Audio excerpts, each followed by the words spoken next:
Welcome to Latin Nation, celebrating your generation from coast to coast. I'm your host, Humberto Guida, and let me tell you, it's becoming easier and easier to find stories of Latinos finding success in pursuit of their dreams, and that's what Latin Nation is all about. Now, kicking off today's show is Wilson Cruz, an actor who definitely made waves when he broke out in the 90s as one of the first openly gay Latino characters in primetime TV, where the Brooklyn native played Rickie Vasquez on the cult classic show My So-Called Life.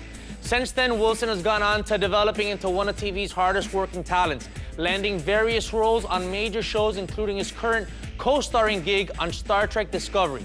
And oh, he also lands right here on Latin Nation. Hi, I'm Wilson Cruz, and I'm an actor.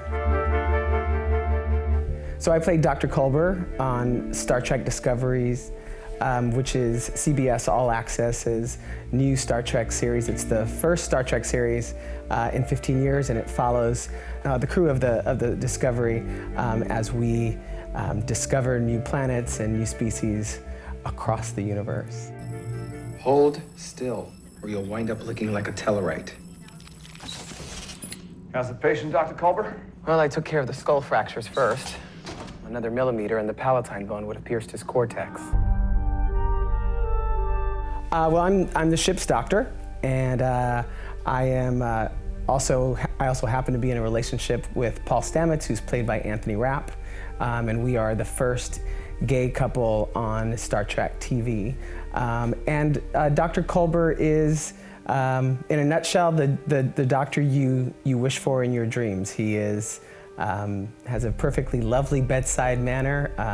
He's a genius, and he's trustworthy, and he's a bit of the moral compass of the ship. He is your go-to character who he's kind of the eyes for the audience in many ways. Send the report directly to me. Well, I'm not ready to play roulette with his brain.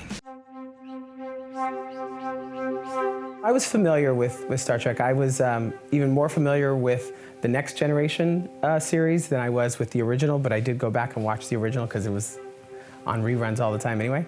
Yeah, I was a big Trek fan. I was a big fan of First Officer Riker on that show, and of Captain Picard, obviously. But yeah, I was a fan of the world that Star Trek offered us as a possibility, and that's what excites me about it. Great unifiers are few and far between, but they do come. Often such leaders will need a profound cause for their followers to rally around. What am I looking at?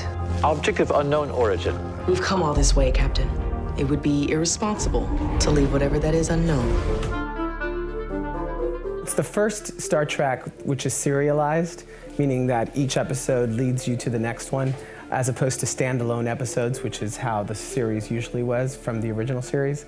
This is a prequel, so it takes place about 10 years before the original series, and it will lead us right up until that timeline. It is the most diverse cast of all Star Trek series. We have Sonequa Martin Green, who is our lead, and she is the first African-American woman lead of the show. Shazad Latif is Middle Eastern descent. You have me. You have Michelle Yeoh. So it's a big female-driven show, and our writing crew, our writing creative team is also very diverse. So you're getting different perspectives in this Star Trek.